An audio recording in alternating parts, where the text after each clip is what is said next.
வழக்கு தொடங்கின உடனேயே காவல்துறை அதிகாரி வந்து இதற்கும் அரசியல்வாதிகளும் சம்பந்தம் இல்லை அப்படிங்கிற ஒரு அறிக்கையை வந்து வெளியிடுறாரு. அங்கேயே வந்து நம்பகத்தன்மை சுத்தமாக போகுது.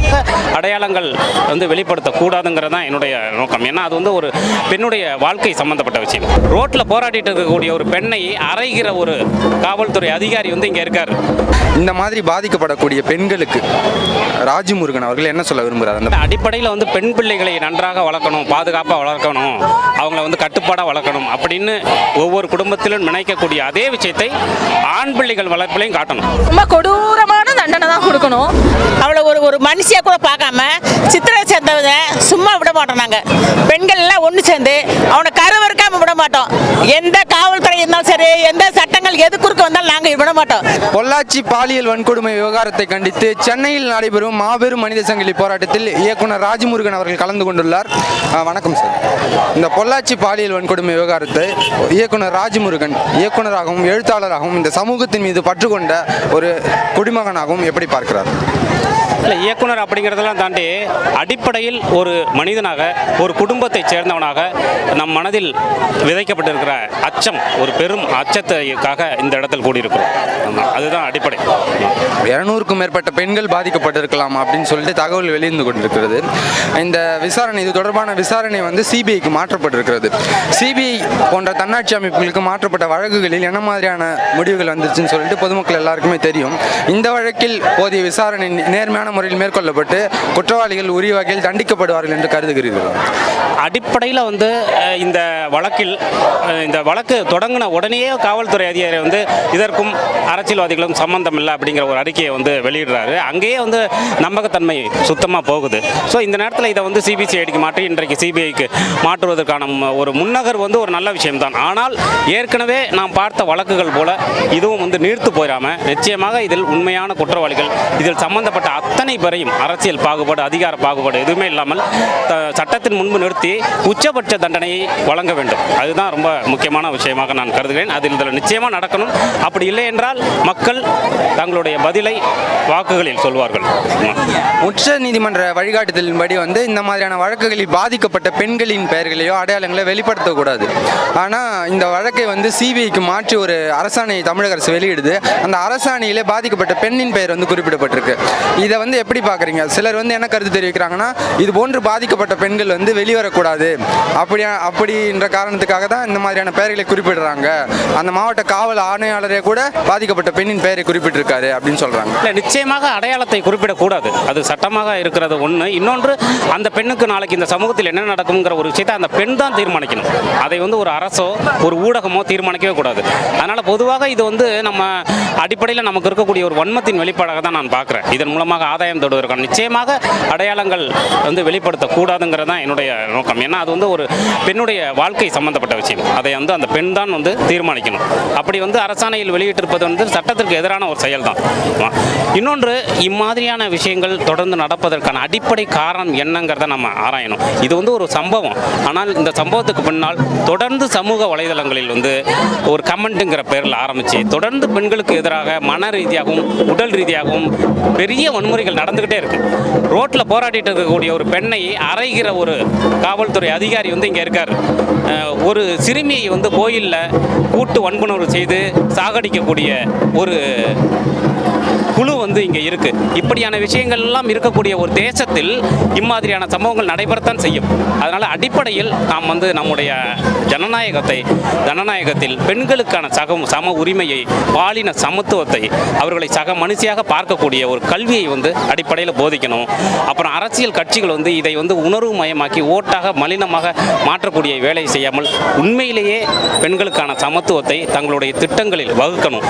இதெல்லாம் தொடர்ந்து நடக்கணும். இது நடக்காம இந்த சம்பவத்துக்கான கூக்குரலை மட்டுமே கொடுத்துட்டு ஒன்றும் ஆக போகிறதில்லை. அதனால் இனிமேல் தொடர்ந்து பெண்களுக்கு எதிரான பாலியல் வன்முறையை எல்லா தளங்களிலும் அழித்து ஒழிப்பதற்கு தொடர் பிரச்சாரங்களையும் போராட்டங்களையும் நான் செய்யணும்.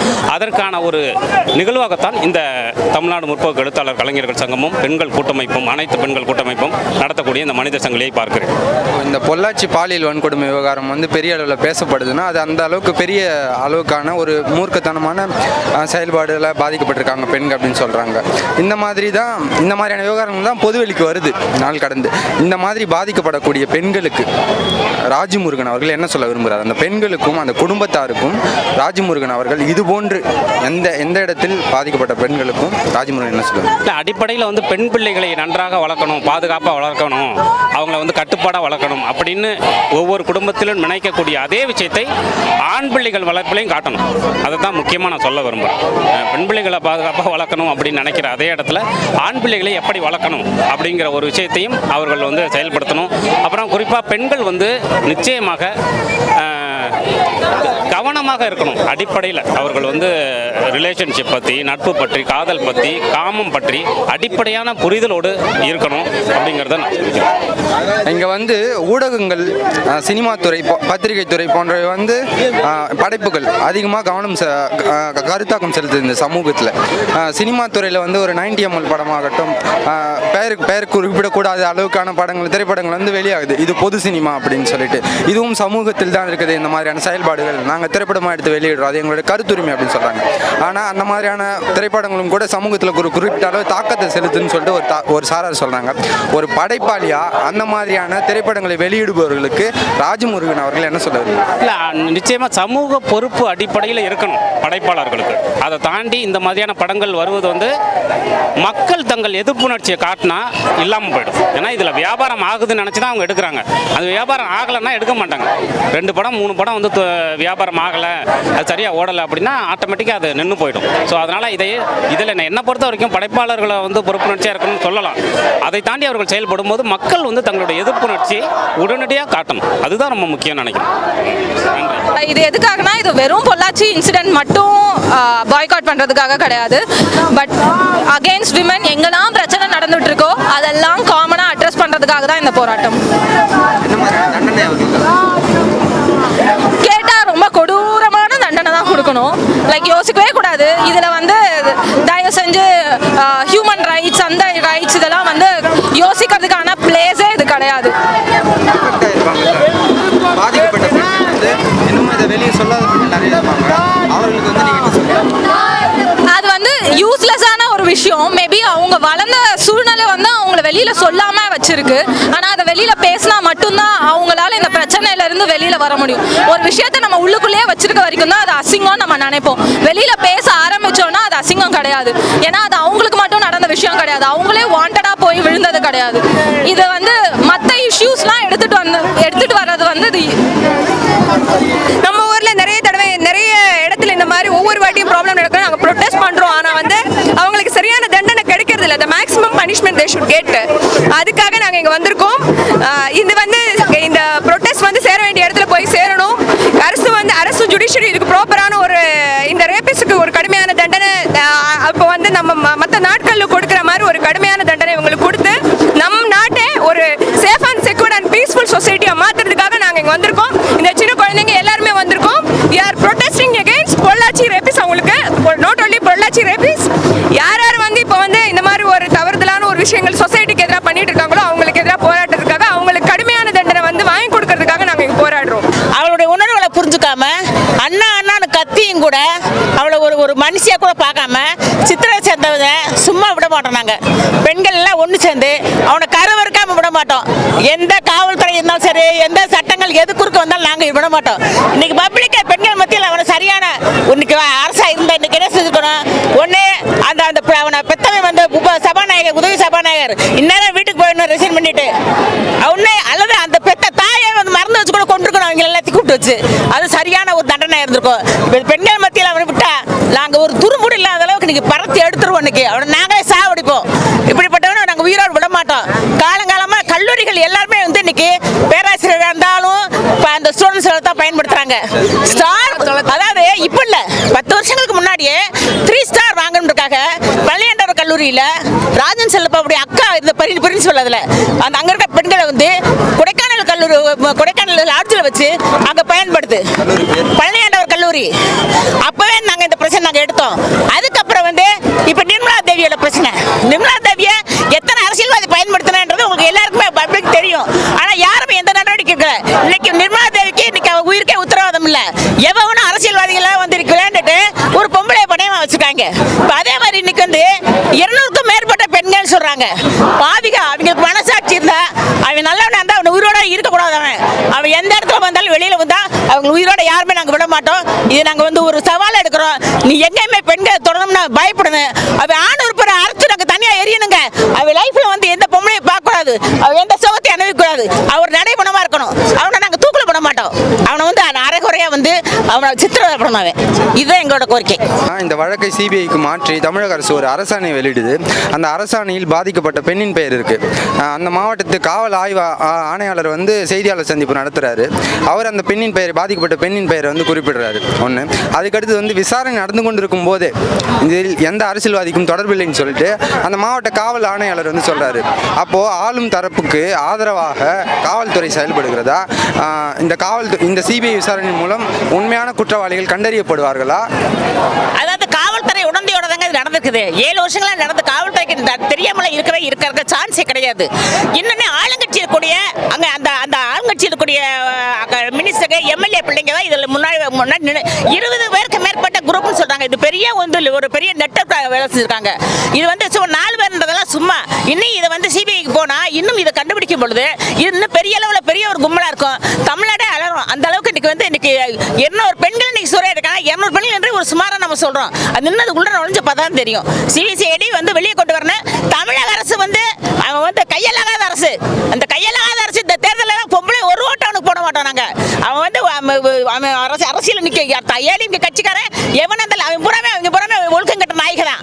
ஒழுக்கங்கட்ட நாயகின்றதுனால தான் ஸ்டூடெண்ட்ஸ்ல கை வச்சிருக்காங்க. அவனுக்கு சப்போர்ட்டா இருக்காங்க இன்னைக்கு. அதனால வந்து தமிழக அரசுக்கு நாங்க ஓட்டு இந்த தேர்தலில் வந்து மண்ணை கவிட்டு போகணுங்க. பெண்கள் மீதான வன்முறை தொடர எவனும் எந்த இடத்துலயும் வந்து ஆட்சிக்கு வர முடியாதுங்க.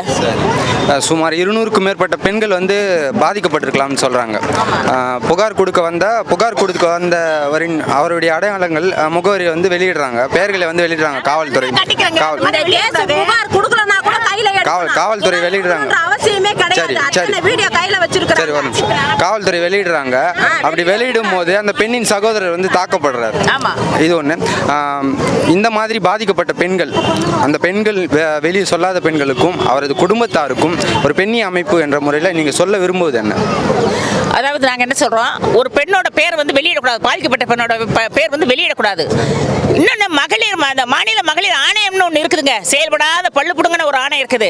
அவங்களே வழியை வந்து இந்த கேஸை எடுத்து நடத்திருக்கோம். இந்நேரம் அவங்க முன்னாடி வந்து அவங்க இந்த கேஸ் எடுத்து இது நடத்தியிருந்தா இன்றைக்கு நல்லா இருக்கும்.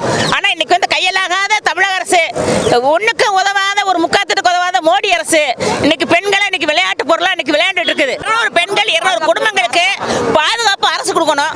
அவங்க தைரியமா வந்து வெளியில வரணும். அவங்க வந்து இது வந்து அவங்களுக்கு இது வந்து அவமானம் அவங்களுக்கு இல்ல, இந்த அரசுக்கு இந்த நாட்டுக்கு இங்க பெரிய முதலைகளுக்கெல்லாம் வந்து அவமானம் அவங்களுக்கு தான். ஆனா இந்த பெண்கள் வந்து தைரியமா வெளியில வரணும். நீங்க தப்பு பண்ணல, தப்பு பண்ணவன் வேற, உன்னை நீங்க நம்பி போனீங்க, அவன் மோசம் பண்ணிருக்கான், அவன் தக்க தண்டனை வாங்கி கொடுக்கணும். நீங்க தைரியமா வெளியில வாங்க. பெண்கள் அமைப்பு எல்லாமே உங்களுக்கு பாதுகாப்பா இருக்கும். அரசு பாதுகாப்பு இருக்கும் நாங்க சொல்லல, காவல்துறை பாதுகாப்பு இருக்கும் நாங்க சொல்லல, பெண்களுக்கு நாங்க இருக்கோம் பாதுகாப்பு. உண்மையில அந்த வீடியோ எல்லாம் பார்க்கும்போது உண்மையில வந்து அப்படியே கொதிக்குதுங்க. 7 வருஷமா வந்து பெண்கள் எவ்வளவு கடுமையாக வந்து துன்பங்களை வந்து அவங்க வந்து சகிச்சுக்கிட்டு இருந்திருக்காங்க. எத்தனை பேர் தற்கொலை பண்ணிட்டு இருக்காங்களா இன்னும் எதுவுமே தெரியல. இப்போ வந்து ஒன்னொன்னா வெளி வரும்போது உண்மையில வந்து தமிழ்நாட்டில் இப்படி ஒரு நிகழ்ச்சி வந்து ஒரு கிராமப்புறங்கள்லாம் கூட இருக்கக்கூடிய பெண்களை வந்து பாதிக்கக்கூடிய அளவில் இவ்வளோ மோசமாக வந்து நடந்திருக்கு. இதற்கு அரசியல் செல்வாக்கு என்பது இருந்திருக்கு. பின்னாடி காவல்துறையும் வந்து பின்புலமாக வந்து இருக்குது. சினிமா பாணியில தான் சொல்லுவாங்க.